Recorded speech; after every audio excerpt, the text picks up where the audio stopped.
Due to the graphic nature of this program, viewer discretion is advised.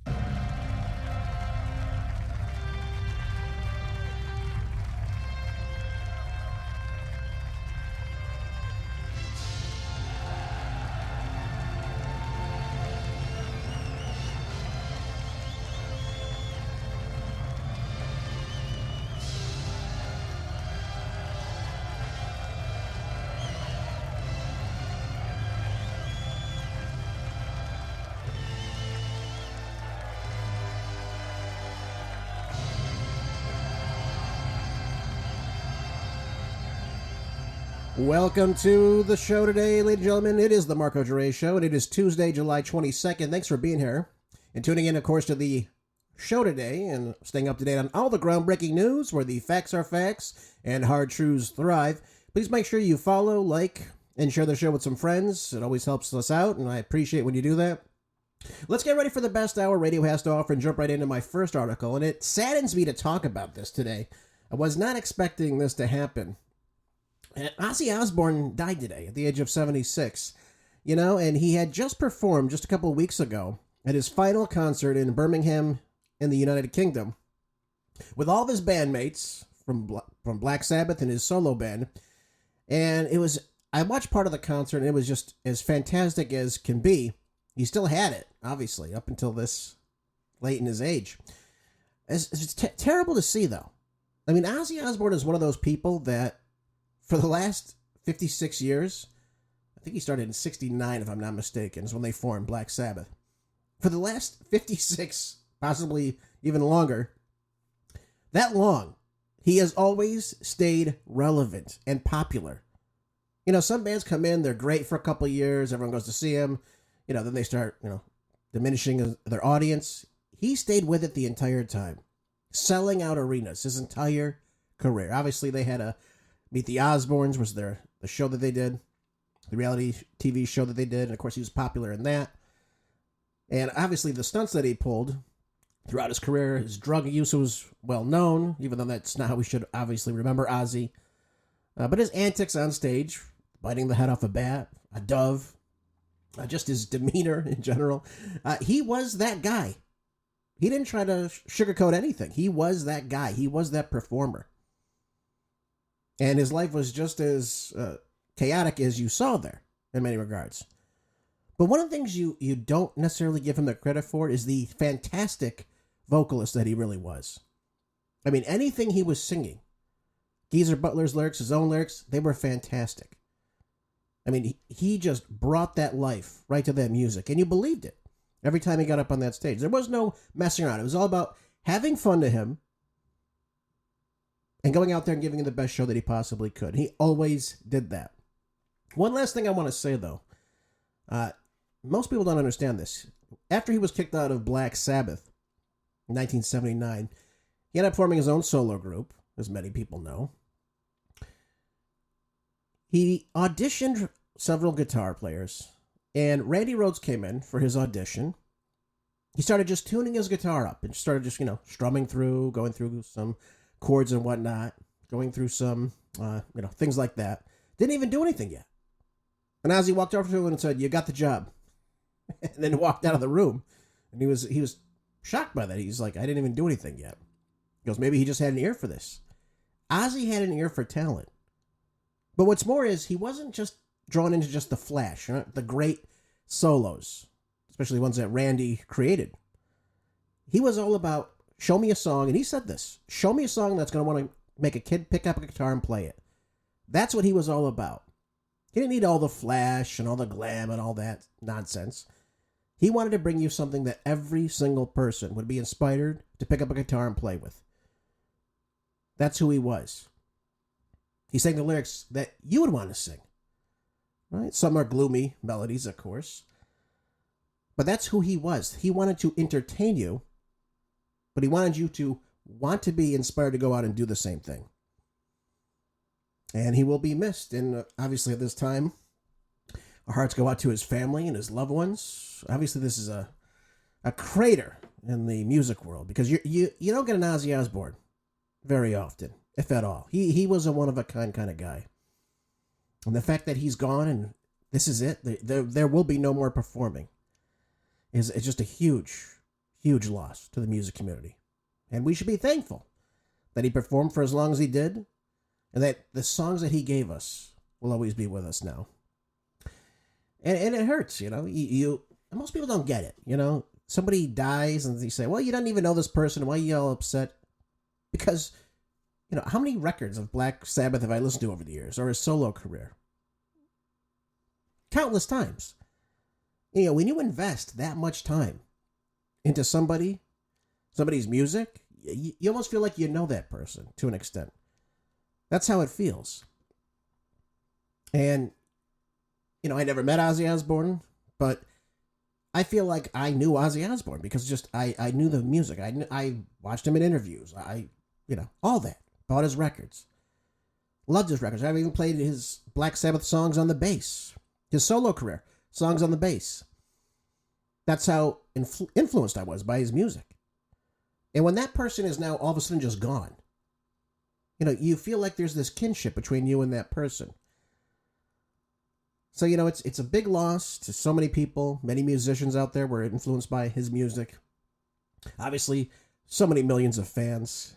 And we're hurting today. It's a very big loss, folks. So, Ozzy, we miss you. We rest in peace. And our hearts go out to his family, of course. I want to move on to this next article in Breitbart, though. There is some joy today. And I love seeing this article today. It says, Stephen Colbert confused why CBS canceled his money-losing show. Now, this brings joy to me so much because I can't stand this prick. You know, nothing good comes from this show.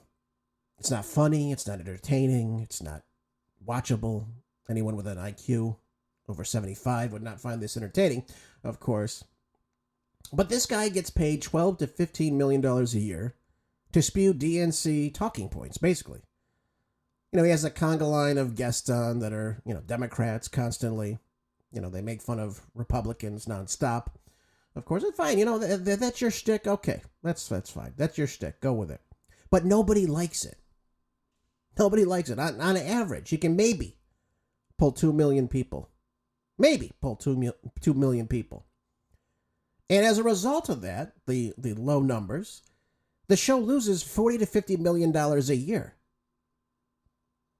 So why would they keep that on? Why would they do this? They wouldn't. They wouldn't want to do that. Why would they? They're losing money nonstop. And of course, he's upset about this. He doesn't understand. He's shocked that, you know, the Late Show is being taken off. Then you look over at someone else like Gutfeld, who's actually number one in the ratings on Fox, by the way. Catch it on 7 p.m. Pacific, 10 p.m. Eastern. And it's actually a funny and entertaining show. It is. I always laugh when I watch it. I think you would. He brings in comedians. They talk about certain topics and everything of the sort. They bring up news. They bring up current events. And they laugh about it. And they kind of just have a conversation about it. It's funny. It's not just, let's talk about this one person. Let's talk about Trump today. They actually have entertainment. And it flows because it's recent. It's brand new. They take something that's funny. And they go and they have comedians on. They have other pundits on. They have a whole different slew of people always on. It's always a revolving door of people. And it's entertaining. And that's why Gutfeld is number one. Because it's actually an entertaining, thought-provoking show. And again, you have Colbert, who cares? Who gives a damn, right? He'll be gone soon enough. By the way, they're fighting him next year, by the way. I don't even understand that. But he went on to say, goes on his show, and he says, yeah, it's confusing. A lot of folks are asking that question, mainly my staff's parents and spouses, is what he said. Well, over the weekend, somebody at CBS followed up their gracious press release with a gracious anonymous leak, saying they pulled the plug on our show because of losses pegged between $40 and $50 million. Huh. And now he's confused, though. Why would they cancel the show if the show's losing money to them? So in other words, Mr. Colbert, Mr. Anti-Capitalist, doesn't understand capitalism. He doesn't understand in order to have a show, you need to actually make a profit with it. He doesn't understand that when you lose this large sum of money, then it's a big problem. They need to find someone that's going to generate revenue. And by the way, this guy has a huge staff, and yet still it's not funny. It just shows you the lack of talent that's there. From the writers to him. And it's the same old, same old. People don't want to go on and hear this crap. This just bashing. Now, if you're going to make light of something, do it in a sarcastic, funny way. This isn't funny. I mean, you look at Johnny Carson, you look at Jerry Springer. They used to get 7, 8, 9 million people a night viewing in. Gutfeld gets about 3 million, roughly. Over 3 million. But he's right around the 2 million point. Not funny. Show's not entertaining. Show's losing people. So, while he can't figure this out, and it is very sad to see him struggle with the math. Maybe he's doing Common Core math. Maybe that's what it is. Maybe he's doing Obama Common Core math. He can't figure it out. You know, he's like, oh, I made 2 million. 2 million equals 5, right? Oh, yeah, 5 million people are watching. No, sorry, Putz. That doesn't work that way. You know who's upset about this more than anything? Is the wonderful ladies on The View. You know, the ladies on The View, they can't figure it out either. They're very troubled about this. They don't understand it either. Their show sucks as well, so that makes a lot of sense, I think. Here's Sonny Huston, though, talking about how taking Colbert's show off is dismantling our Constitution and dismantling our democracy. Can you believe this? Well, of course you can. Again, I told you, low IQ. Makes sense. Let's listen. It could be financial. And I don't know. What do you mean it could be financial? It is financial. You're losing $40 to $50 million a year. You're not doing anything. You're not making a profit. I love to see their show ratings, by the way. What are they pulling? Who's pulling money into this show to keep it floating? My goodness. That it's purely political. It could be. But my concern is if it is political, then everyone should be concerned. People on the right should be concerned. People on the left should be concerned. Because it's very clear that if it is political, this is the dismantling of our democracy. This is. Let's pause. And stop for a second.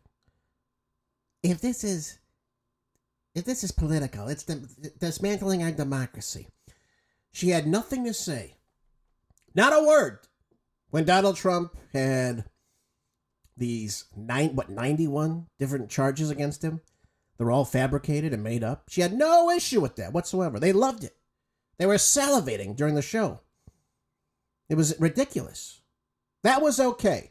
That's totally fine. But when anything happens to a Democrat, and it's so-called political, which it is not, I've already explained why this is happening, they're not pulling a profit, then it's, oh my God, we're dismantling our democracy because Stephen Colbert can't go out and read the lines that his ridiculous, unfunny, untalented crew wrote for him. I think he's got a staff of 10, 12 people. This is what you get now. And again, when you have non-funny, left-wing lunatics like this, you get a crappy show. And she's shocked about this. So she's saying it's political. It's not political. It has to do with money. This is what it comes down to. Can you pull a profit? I mean, if his shtick was pulling a profit, they'd keep him on. But he's not, so it's goodbye. Goodbye, Colbert. Let's let her finish. The dismantling of our Constitution, right? And so the First Amendment is the First Amendment for a reason, and that is freedom of the press, freedom of speech, freedom to speak truth to power. If that is taken away, if the comedians are being attacked, then that means our Constitution is being dismantled. Right. That means the very rubric of our democracy is being dismantled. And I think every single person should be really, really concerned about it. I'm thrilled that Senator Warren, Elizabeth Warren, Senator Bernie Sanders is asking Skydance. That's the only thing they can go on, though. This is the only show they can go on. What else is going to go out there? Well, let me tell you, Stephen, the 1%, the top 1% are not paying their fair share. You're paying your fair share. You're not in the top 1%. Oh, you are in the top 1%. Then you have Elizabeth Warhead. There we go. What other show would they go on, these idiots? Dispute again their nonsense. People don't want to hear that. It's not funny. It's not entertaining. You know, Johnny Carson didn't have a bunch of politicians just come on the show. He had comedians on, actors. And they talked about anything. And of course, there was humor in every show, especially when they had Don Rickles on, my God. But it was an entertaining show. You liked it. You were laughing. There's nothing funny about this. It's stupid. All it is the same ridiculous, revolving door, stupid DNC policies and narratives. That's all you're getting out of a show. You see Bernie Sanders come on. You see AOC go on. Elizabeth Warhead goes on. It's stupid. No one wants to hear this. They want to hear that, they'll watch the news. So ridiculous. So ridiculous. And of course, she calls it our democracy. We don't live in a democracy there, genius, by the way. She doesn't know that. We live in a constitutional republic. She can't figure that one out. She has no idea.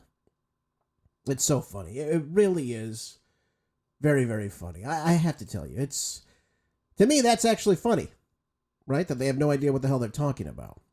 But, we go out there, we see this nonsense, and again, why are we not shocked about this? They're just covering their own. That's all it comes down to. They're covering their own. This is what they want, and that's the way it's got to be. But again, we'll see Mr. Colbert go. I predict Mr. Kimmel's on the chopping block next. Another non-funny show. They're all not funny. That's why they're sinking in the ratings. Again, we live in a nation of 350 million people. You're getting only 2 million people to watch your show that's been on for so many years. And again, that's why Gutfeld is kicking their ass. Because his show is actually entertaining. It's actually funny. You're not seeing that from anybody else. So, just thought I'd share that with you folks. So, some good news in this gloomy day, right? Some good news. I liked it. I thought it was good. So, we'll see what happens. Colbert's gone. We'll see what other moron they put on next. I'm sure it'll be equally disappointing. They got to go with something new. That's what it comes down to. They got to go with something new. And I wouldn't be surprised if the view of ignoramus women was taken off in the near future as well. Same old nonsense. All right, this is in the Hill. Let's move on to more important news now. This is a good one. I like this. Obama orchestrated Russiagate collusion hoax is what Tulsi Gabbard, the head of the DNI, has stated. Interesting stuff. So there's big breaking news over the weekend, obviously, that most of you heard about. Is now alleging, of course, in the final days of his presidency, Obama, good old Barry Obama, pushed intelligence officials to exaggerate the evidence for Russian malfeasance in the 2016 election and collusion with the Trump campaign. Obama was the head of this. Now, this is, of course, insane when it comes down to it. But now Tulsi Gabbard is now coming out and stating this, and of course, she's now referring this to the Department of Justice, as she should. I mean, many of you will remember, that's all we lived with for the first, 2-3 years of his presidency? Russia collusion. Then we had the Mueller investigation. Then that turned nothing. Remember, he came out, well, I don't see anything there. $40 million wasted. Now that brought to you by Adam Schiff, my great Adam Schiff. Oh, what a great senator he is, right? He's going to be charged with mortgage fraud really soon. He's going to go down in flames really soon, just like the Colbert Show. You know what? Maybe, hear me out, they could have given that $40 million to the Colbert Show. You could have had him for an extra year. See? Colbert would have been happy. Wouldn't have to have this heartbreak on late night television. What happened, though, in this whole case? Now, we talked about this once before. Let's revisit this, shall we?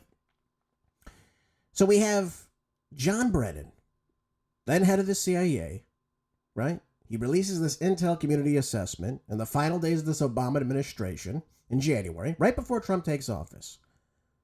And he espouses that the Trump campaign colluded with the Russian government and that Russia interfered in this election process by hacking into the DNC servers, aiding WikiLeaks, all that nonsense that was being spewed out there, right? And of course, this damaging information about Hillary Clinton. So it was a big hoax, right? If had not for this, Hillary Clinton would have won. Donald Trump's illegitimate. We've got to go have this special counsel now, right? That's why they hired Robert Mueller. And what do we get from Robert Mueller? There's no information. It was a big nothing. That was it. So that went away. Adam Schiff, oh, we got this information. It's coming out. Really? Where is it? I'd love to see it. Where is it? There's not one iota of evidence that the Russians changed one vote.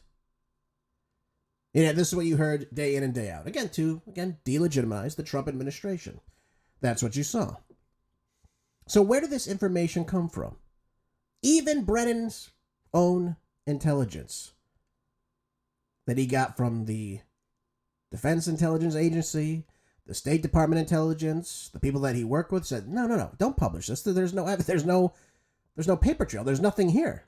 There's nothing to back any of this up. He does it anyway. So let's not forget, obviously, Obama was the head of this, pushing Brennan to push this information out. But let's not forget Hillary Clinton's role in this. Let's never forget that. She paid off this cybersecurity firm, CrowdStrike, to write up this damning report about Russian interference, hacking in the DNC servers, trying to steal the 2016 election from her. If not, she'd be the first female president, like anyone gives a damn. And to this day, we're not even still allowed to see these documents, or if there was a leak coming from the DNC, or where any of this information came from. And of course, we had the Steele dossier, right? We heard all about that. He was a counterintelligence agent working for Fusion GPS, right? Has ties to MI6, their intelligence agency in London. Worked on intel on Russia. And of course, they get him to push this damning report from them. Again, Trump-Russia collusion, conspiring, stating that the government was working to get Mr. Trump elected. Oh, okay. By cultivating people in Trump's orbit. Again, asserting that the Russians were conducting these cyber attacks on both parties, really. And they put this out there with zero evidence. None of it was true, folks. And now we're just getting to it now. The DOJ is now looking into this. And this is the right method of attack to go on. That the DOJ actually looks into this. They investigate it fully. And the people that committed this treason against the duly elected president, Donald Trump, the duly elected president, to sabotage his first couple of years in office. Remember, they gave him no rest. It was day in and day out. Russiagate, Russiagate, Russiagate, Russia collusion. Right? You had Maxine Waters getting on the air. He's colluding with Russia. Oh, okay. All right. No information there. And then you had people going out there and saying, yeah, he went out there and he colluded with Russia. He's not the duly elected president. It should be Hillary. Nothing could be further from the truth, folks. Nothing could be further from the truth. Tulsi Gabbard spoke with Maria Bartiromo on Fox over the weekend. And she had this to say. Let's take a quick listen to this before we move on. But again, it just shares all this information that this is happening and this referral is happening, that all these people are held responsible. Now, am I holding my breath that they're going to be held responsible? Of course not. But there should be an investigation into this so it does not happen in the future. Now, you'd think the women on The View would be happy about this to save our quote-unquote democracy, even though we live in a constitutional republic. But regardless, I don't hear anyone happy about that. Do you on the left? You know, when it's them, then it's the attack on democracy. They're playing politics. This is political. It's partisan. No. They did this on purpose. They were trying to sabotage the Trump administration. And again, that's why it was so difficult to get people to work with Trump in the beginning. And think about what could have been done if he hadn't been dealing with this nonsense. Let's listen to Tulsi Gabbard. This was her Sunday. The implications of this are, frankly, nothing short of historic. Over 100 documents that we released on Friday really detail and provide evidence of how this treasonous conspiracy was directed by President Obama just weeks before he was due to leave office, after President Trump had already gotten elected. This is not a Democrat or Republican issue. This is an issue that is so serious it should concern every single American because it has to do with the integrity of our democratic republic. What we saw occur here, as the documents we released detailed, was that we had a sitting president of the United States and his cabinet and leadership team, quite frankly, who were not happy with the fact that President Trump had won the election, that the American people had chosen Donald J. Trump to be the next president, commander-in-chief of the United States. And so they decided that they would do everything possible to try to undermine his ability to do what voters tasked President Trump to do. So creating this piece of manufactured intelligence that claims that Russia had helped Donald Trump get elected contradicted every other assessment that had been made previously in the months leading up to the election that said exactly the opposite, that Russia had neither the intent nor the capability to try to, quote unquote, hack the United States election for the presidency of the United States. So the effect of what President Obama and his senior national security team did was subvert the will of the American people, undermining our democratic republic, and enacting what would be essentially a years-long coup against President Trump, who was duly elected by the American people. Okay, so we get the picture here. Donald Trump was elected by the people. They didn't like that.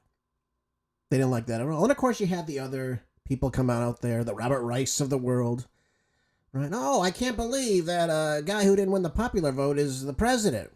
Well, that's because the founders, and smartly so, didn't want mob rule. They didn't want just a mob rule. That's why they gave us the Electoral College. The Democrats hate the Electoral College. Because if not, they could just keep flooding their precincts that are democratically run. Think about all our major blue cities. They can just flood those with votes, and those states will become, overwhelmingly Democratic. And of course, they keep pushing those votes. They need more votes. They just add more votes to it. See 2020 election. Go look at that. But everything she's saying here is absolutely correct. Now, as long as there's an investigation upon this, this is going to be something good. This should come to light. And the people that lied, think about John Brennan. Think about Obama. Think about Hillary Clinton. Think about James Clapper, James Comey, Adam Schiff. You go down that list and you get all the people that knowingly lied to the American people under oath. That's how you do it. This was a clearly an orchestrated campaign to sabotage the Trump administration. There's no way you can say it, because that's what it is. Now, House Speaker Mike Johnson says to Congress that he might subpoena Obama over Russian conspiracy. I don't think there's going to be anything that happens there. I don't see that as being something that's useful. I don't like these special counsels. I really don't. Where they come and testify, and they want Ghislaine Maxwell to come testify. What's that going to do? What's that going to do? You investigate the crimes. That's what you do. Now, if Congress finds this information through some committee, they should refer that to the DOJ. That's what should be done. Now, if they want to bring in testimony from John Brennan or James Clapper or whomever, I don't give a damn who it is or what Adam Schiff did, and say this is how they operated, maybe Nancy Pelosi put Schiff up to it. All those people need to be held accountable. That's how they can aid and abet in this investigative process. This should be definitely investigated by the DOJ. Again, subpoenaing him over this. Do you really want more of this nonsense to come your way? We heard this last week with the Biden nonsense. Remember this? On the advice of counsel, I must respectfully decline to answer based upon the physician-patient privilege and in reliance on my right under the Fifth Amendment of the Constitution. I am not a lawyer. I must follow my lawyer's advice in this matter. There you go. That's all you're going to hear from Obama. If he would even show up. I doubt he would. And obviously, would you think he'd be held in contempt of court? I doubt it. Steve Bannon not showing up, you'll see contempt of court. Other people. Peter Navarro. You won't see this coming from him. No. Nope. Rules for thee, but not for me. Okay. We'll keep an eye on that. That's important. We'll see how that turns out. Gabbard needs to get this going. And there needs to be people that are held accountable for this. We need accountability in our government. Otherwise, people don't trust our government, folks. That's why a lot of people don't. Because they see people get away with this. They lied to the American people right through their teeth, and they walk free, and nothing happens to them. Now, of course, if that was you or I, we'd be held accountable for it. And nobody should be held above the law, obviously. This article in PJ Media I have next for you I like this article a lot. It is Tom Homan. I like Tom Homan. I think he's doing a fairly decent job right now. He says that ICE will flood the zone for sanctuary cities. I like this. This is a good idea. We're not deporting nearly as many people as I'd like to see, but we're on our way. So what does Border Czar Tom Homan have to say? Well, we've got this undaunted by the Democratic Party, this violence, this viciousness in our sanctuary cities, and he's now vowing to bring an army of federal immigration officers to clean out the criminals. Now, who are the criminals? Anyone that came to the country illegally, by the way. Now, of course, there are hardened criminals, right? There are hardened criminals, people that have committed crimes, they've been arrested. Those people obviously should be gone first. I have no opposition to that. I don't think any of you do either. The only people that don't like it are illegals themselves or people that hate this country. People that have no brain cells. Now, Democratic state and local officials still encourage this violence, of course, against ICE agents. So they approve of this assault on federal agents. They think it's totally fine.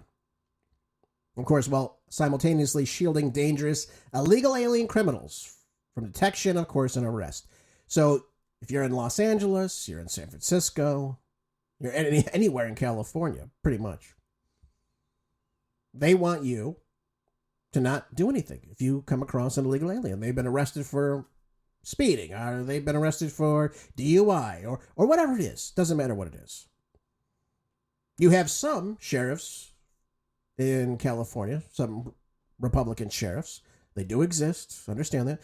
In places like the Central Valley, for example, coming out and saying they will work with the Trump administration. If they catch somebody who's here illegally, they will refer that person to ICE. And of course, the great Rob Bonta, yes, the commie himself, or the state attorney general, has said that they're going to go after these sheriffs and everything. So it's really just, more threatening to the people that are actually following immigration laws passed by Congress and signed into law by whichever president signed it into law. So it is the law of the land. But the Democrats don't like that. They don't want to follow the law. Just look at the Biden administration in the last 4 years, letting 20 million illegal aliens come into this country. Just think about that. 20 million illegal aliens. Where do you think they went, folks? Well, they went anywhere they wanted to. With the existing, many go to cities, of course. That's easy detection. Think about New York, Chicago, LA, San Francisco. All these safe havens, where again, they see these laws. They're told, obviously, hey, go to LA. They're not going to comply with ICE. You get arrested, you're back out on the street. No cash bail. That's why look at it. Look at the crime in California under Gavin Newsom. Just skyrocketed. Skyrocketed since COVID. It's absurdity. But Homan has now vowed that these sanctuary cities, which are illegal, I added that part in there, get exactly what they don't want. More agents in the community, more agents in the work sites, and of course condemning these illegal aliens being in these cities. And of course he's condemning the attack on his agents, of course. Kristi Noem has the same sentiments, but think about this. The attacks on ICE agents, these are the people that go out there, they're trained, they go out there, and they simply enforce the law. That's all they're doing. And the attacks on this group of people, same people that Alex Padilla and his counterparts in the Democratic Party, they want them to take off their masks, have their badges on, all this nonsense. So, of course, they can be doxxed and harassed and probably harangued even more, possibly threaten their families. Because the Democrats know no limits on this. 830% the attacks on ICE agents are up. Donald Trump needs to make sure he gets on these people as well. Because the people throwing rocks at ICE vehicles or ICE agents or getting in their way of some sort, all of them need to be arrested. Because they are now interfering with, again, law enforcement. Blocking the streets, throwing rocks, throwing fireworks, whatever it is. They don't own the streets. None of them do. And for them to, again, go to these areas that are getting raided, where they're arresting people, is ridiculous. They are interfering in federal law. That's what it is. That's what it's coming down to now. Think about the ICE raid on that California cannabis farm out in Ventura County, which is just northwest of Los Angeles, going up the coast. They found criminals, including rapists that worked there, a kidnapper, unaccompanied minors. But we talked about this. We talked about the 325,000 missing children that the federal government, under the wonderful Biden-Harris team, lost. Where do you think these kids went? That's not to mention the kids that showed up with parents who were drugged with horse tranquilizers. Oh, you didn't hear about that, did you? Oh, yeah. So you have no idea who these people are. Joe Biden lets everyone in. Oh, yeah, this is my kid. We have no idea if that's their kid or not. We have no idea because we don't know who these people are. And yet everyone thinks this is just fine. They're just here to work. Everything's just fine. Don't worry about it.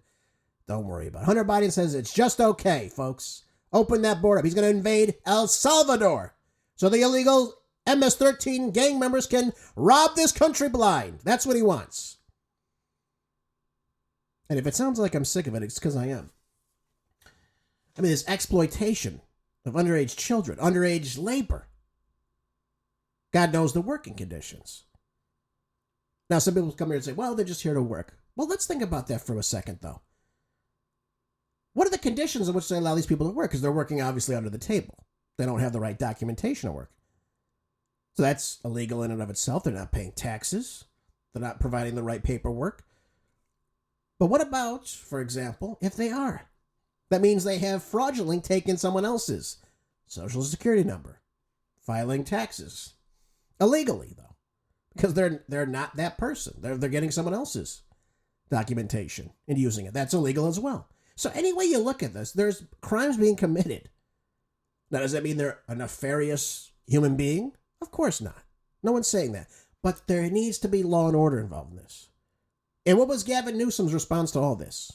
Well, of course, he condemned this raid. They're his people. He said that. He said that multiple times. They're his people. He's allocated millions upon millions of dollars of state taxpayer money to give to illegal aliens for health care, among other things. Oh, yeah, your money just pissed right away.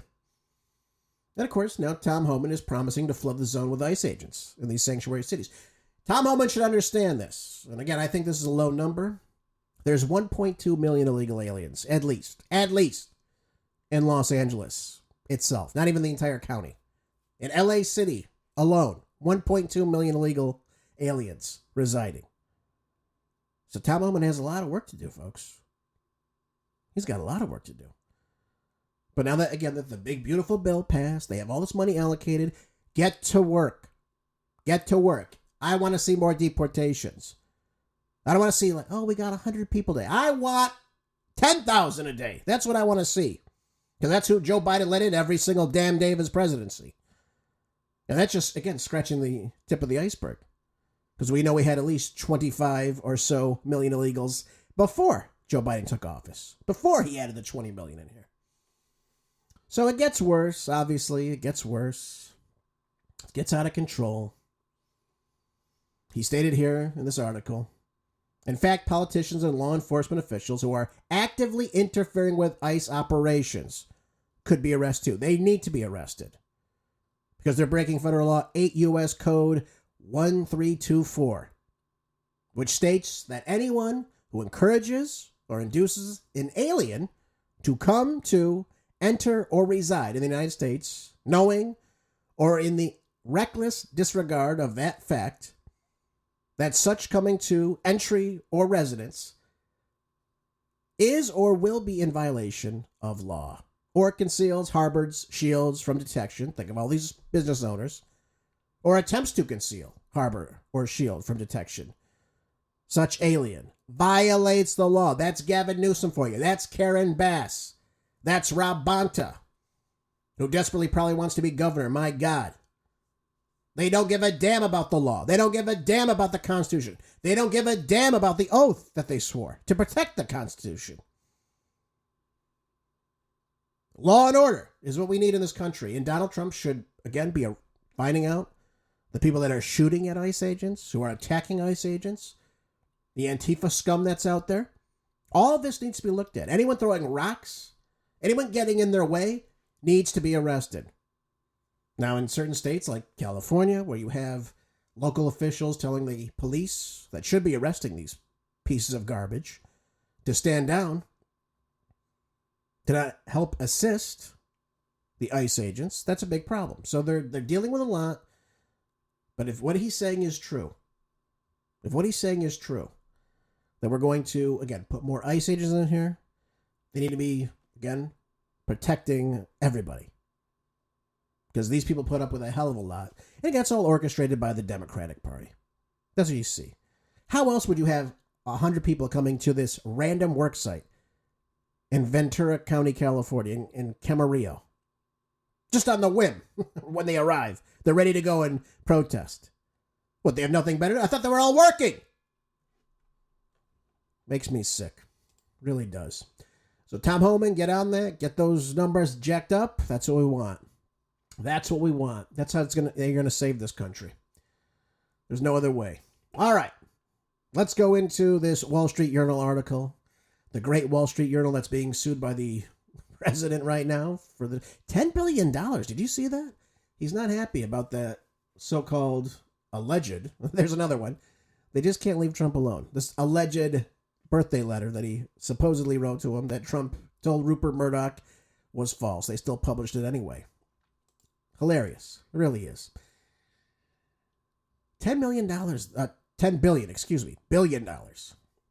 That's going to put a little damage in that newspaper. And, of course, News Corp and everything else.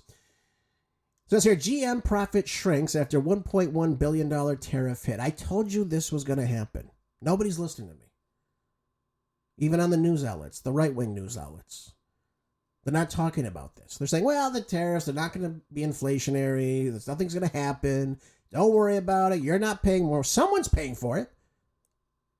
If you're getting $100 billion from these tariffs, someone is paying that money, folks. And in this case, it seems to be General Motors is paying for this. Look at this. General Motors said on Tuesday that new tariffs on imported cars and auto parts took $1.1 billion out of its bottom line. That is a lot of money, folks. If not to say a lot of money. The company reported net income shrank 35% in the second quarter as President Trump's automotive tariffs weighed on the company.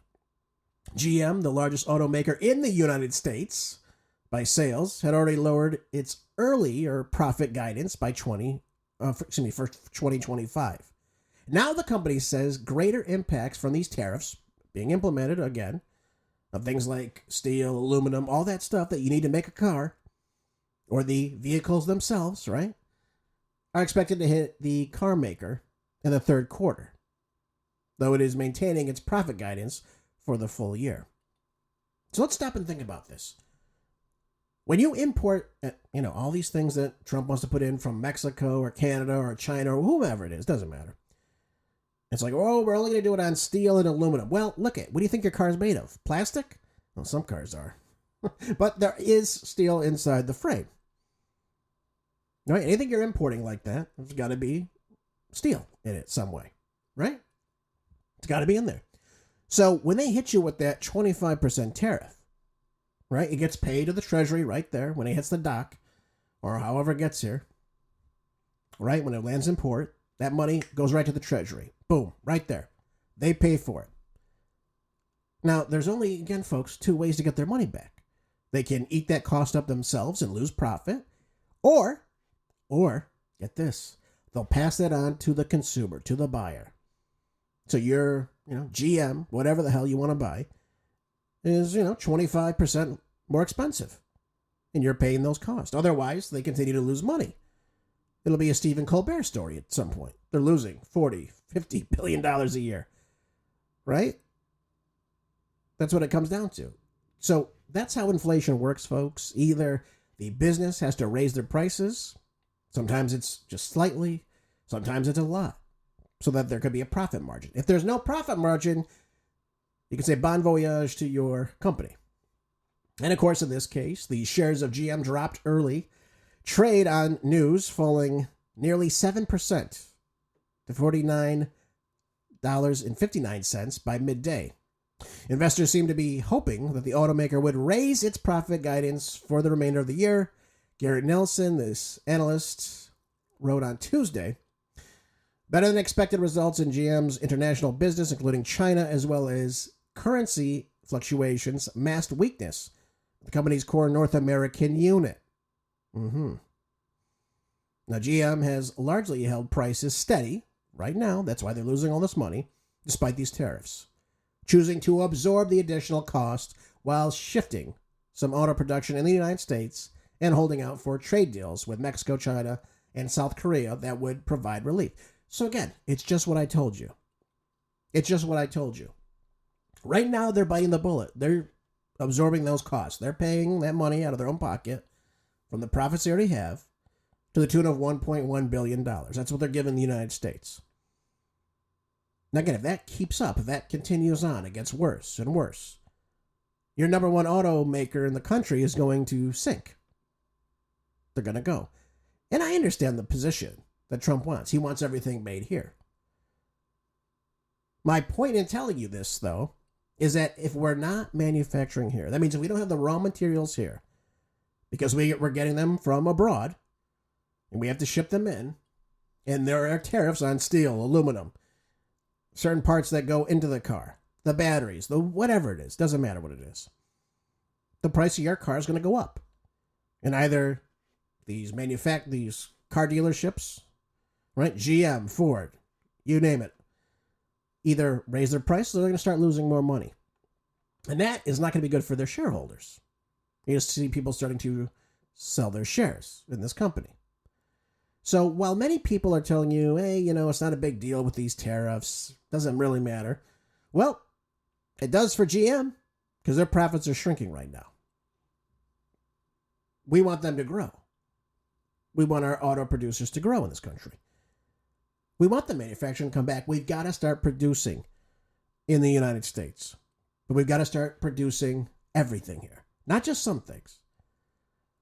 I think Trump understands that. I hope he understands that. But again, we don't want to see this take these companies under. Because again, if you have no raw materials, you can't build that car. You got to get it from somewhere else. Let's put our thinking caps on. Let's get this production here. We should be making sure we're taking care of a good manufacturing base like cars, vehicles, automakers. We should want that. The good paying jobs. Largely, though, nowadays, a lot of the line is automotive. That's how they're doing it. They're using these machines to put these vehicles together. Primarily. You're getting some people on the line still, but they're finding new ways to, again, save money. Why? Because $1.1 billion in tariffs is hitting the companies pretty good. I think you would agree on that. I mean, look at that. 35% despite sale gains in quarter two. Not a good thing, folks. Not a good thing. You know what else is not a good thing? This is in CNN. And I generally don't like reading into anything from CNN because it's a garbage network. But beef prices are also now becoming the new egg prices. They're soaring. And again, a lot of it's because of an unstable, unbalanced market. That's what we're seeing right now. So I begin saying first it was eggs, now it's beef. And who doesn't love beef, folks? Who doesn't love a nice steak? I love steak. So to see this, it pains me to no end. The last time Americans likely noticed spiking prices at the grocery store was when eggs reached record highs. Since then, egg prices have fallen after the deadly avian flu outbreak, which is about a bunch of nonsense, by the way. And, of course, was contained and producers built back up their supply. That was a whole bunch of nonsense, by the way, just so we're all aware of that. Did you know that when Biden took office, there was 111, this is the last figure I saw, 111 different food manufacturers, people that produce food, that went out of business or where these companies facilities were somehow damaged in some way or another. Well, the same thing happens with the so-called flu outbreak that they claimed happened.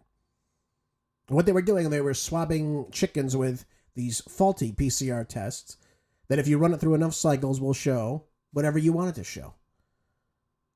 And of course, what they do? They started killing chickens to the tune of millions of chickens. One farmer I listened to, however, was stating that the number of chickens killed was not any different than any other year in the market. But they were able to market this as, hey, we've got this big shortage, so we've got to jack the prices up. Happens all the time. So you're paying more for your chicken, your eggs, over this avian flu outbreak that really wasn't the cause of the shortage of supply. But we saw this with COVID too, folks. We saw this with too. I saw this here in California. Farmers grinding down their crops, killing animals for no reason. Just killing them. Because it was cheaper to kill them versus raise them. I mean, it was absolutely ridiculous to see this happening in real time. I think it was in the pork business. They were slaughtering pigs, but they weren't slaughtering, they were just killing them because they couldn't afford it. I think there was they were growing peas, if I'm not mistaken. This is what I remember, at least. This is going on 5 years. Just grinding it down back into the earth, folks. Not producing it, just grinding it down. Just couldn't handle it.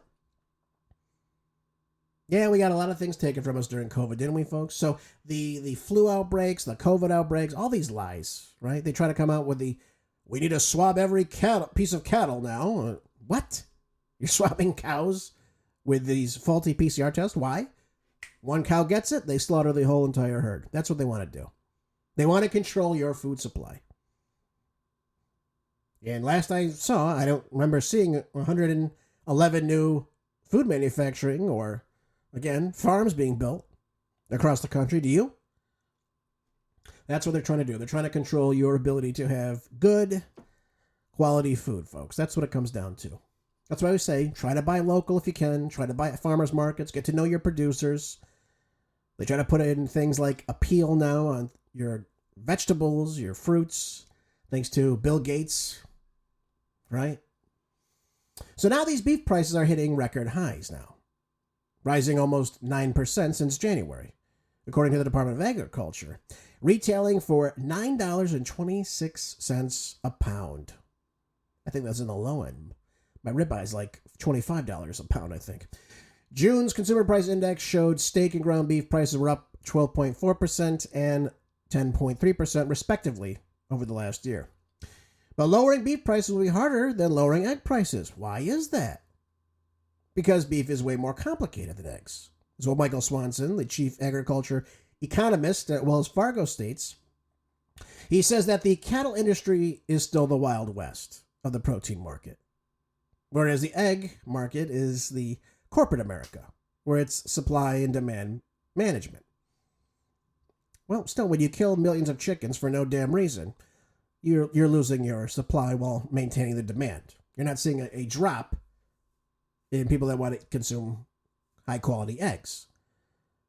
And again, we could talk about Bill Gates of hell. Thank you, Steve Quayle, for that nickname. Bill Gates of hell wanting you to buy Beyond Beef or whatever the hell, fake beef or chemically manufactured, lab-made beef that's just disgusting, loaded with soy. It's disgusting. Absolutely disgusting. They try to do all these now. To lower your carbon footprint. Go to hell. How about that? There's my carbon footprint. Record high beef prices have been a decade in the making due to shrinking herds, what did I just tell you, drought conditions, and the rise of imported beef. So think about it. You have a dairy farm, like we saw, those 18,000 head or something along those lines. I forgot what it was. Exploded. Now, folks, you tell me what inside a dairy farm is going to cause an explosion. Yeah, I'll wait. Nothing. There was this one thing. It was a couple years ago. It was out in western Kansas, I believe, if I'm not mistaken. And a farmer had his herd out. It was a warm weather. It was hot. It was hot all day. It was 100 degrees. Goes to bed, wakes up, and he sees his entire herd of several thousand, if I'm not mistaken, all dead. Every single one of them dead. Of course, they came out, oh, well, because it was really hot outside. And I said to myself, whoa. Now, livestock can withstand heavy, very hot climate. They're able to do that. You know, we can't do that, but they can. So I said to myself, okay, so it was warm out that day, and somehow yet at night when the sun went down, it was still very hot, and yet everything just died overnight. That's remarkable to me to see something like that. Doesn't make any sense. Unless, of course, you didn't have any water to give to your livestock all day. But every single cow on top of one another all of a sudden just drops over and dies at the same time? It's fairly remarkable to see that. Then, of course, well, they were fat cattle. Give me a break. That's not why they died. There's something more nefarious going on there. But again, this is why we see this. We see, these big herds, they're going away. We're not bringing them back. As I said to you, 111 different food, either manufacturing companies and or the farms themselves or the ranchers are put out of business. And if we're not making up for that, what do we have to do? We have to import more from abroad. That's going to cause the price of beef to go up because you have to ship it here now, much further than what it would be if you produced it and harvested it here in America. Last month, Tyson Foods CEO Donnie King said that during their earnings, said that beef is experiencing the most challenging market conditions we've ever seen. Cattle herds sizes are the lowest in 74 years. According to the Farm Bureau Federation, cattle ranching is not as profitable as it once was, and experts say many ranchers have given up. Even those with record high prices, margins for cattle farmers and ranchers are razor thin, thanks to the continued elevated supply costs that goes along with it. Think of the feed. Think of the amount of water. Think of all that, right? Think of the amount of land now to purchase, the cost of that land to maintain. So again, when all those prices start going up, right, it's going to be more and more difficult to earn a profit from that size of herd that you have. So one of those supplies is definitely the feed. Sustained drought throughout large portions of the U.S. ranch land have dried out pastures, forcing ranchers to rely on more expensive feed for cattle instead of free grass grazing themselves. Right? I mean, it's easier to throw your cattle out on a ranch, let them go cut the grass all day for you, right? That's there, it's used, it's utilized, it regrows, right? We have these drought-like conditions, though, like we experienced last year. Sometimes that can cause, obviously, the destruction of the land. And when you don't have that, then you've got to go to something else. You've got to go to, obviously, buy your own feed, and that's a little bit more costly. So there's that. Obviously, shipping your product to market. You got to pay the trucker. You got to pay when the price of diesel is exorbitant. You're paying more for that. So all these costs get taxed onto the farmer, to the rancher. And even though the end result is a higher price, their profits continue to shrink, unfortunately. Imported beef from countries like Argentina, Australia, Brazil now account for roughly 8% of the U.S. beef consumption, according to Swanson. At the same time, exports of beef have slowed, dropping 22% in May compared to the year before. So what is the end result of all this, folks? As I told you, get to know your local rancher, get to know your local producer, consume their products, right? I mean, we could pray that we have more people getting into this business, but it gets fewer and fewer every year. So again, know people, know who your producers are, know how they produce, how the animal's raised.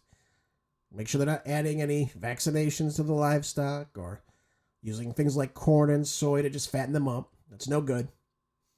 That's why the best thing to do is grass-fed beef. Again, it's more expensive, but it's better for you health-wise. But there you go. The beef prices are up. So Donald Trump, let's get to it, shall we? All right, I got one more quick article I want to go over. I don't have much time left, but I did want to go over this today because I just saw this the other day. The Democratic Republic of the Congo says that Muslim strikes 2 Christian villages coordinated by jihadist attacks, murdering dozens. Where is the outrage for this? Where is the outrage that our Christian brothers in Africa are getting slaughtered for their belief in Christ? Nowhere. Nowhere. And these attacks don't just foment randomly. This has been going on for decades now. Decades now. It says the attacks carried out by the Allied Democratic Forces struck the villages near Beni, North Kivu. These rebels first hit a little province called Kakeli. At least 6 civilians were killed overnight, raided by the suspected ADF militants. 4 men and 2 women were among those killed with edged weapons, I'm guessing swords or knives, and gunshots. Hours later, the ADF fighters stormed Kokola. The militants killed 7 people, wounded 4 others. They also set fire to these residencies during these attacks, which created more turmoil and panic throughout the village. This ADF has been responsible for many fatal massacres throughout eastern Congo, brutally slaughtering worshippers, burning churches, and of course, terrorizing believers. Now, in America, we have the right to freely worship our religion, Christianity, right? Our nation was founded on Christianity. In some parts of the world, ladies and gentlemen, that's not just something that is easily done. And we're seeing these constant attacks. We've seen it from groups like Boko Haram. That's another jihadist group in Nigeria, Mali, Chad, areas like that in the Sahara. They go out and slaughter people. And it's horrible. It's horrible. And what gets done about it? Very little. You'll see the ACLJ put in, obviously, litigation to try to help people. But don't think because, we have freedom of religion here that it's just like that all across the globe, folks. It's not. So we need to pray for our brothers and sisters who are in harm's way. Folks, I'll see you tomorrow on the next Marco Dre Show. Until then, be good, stay busy. God bless.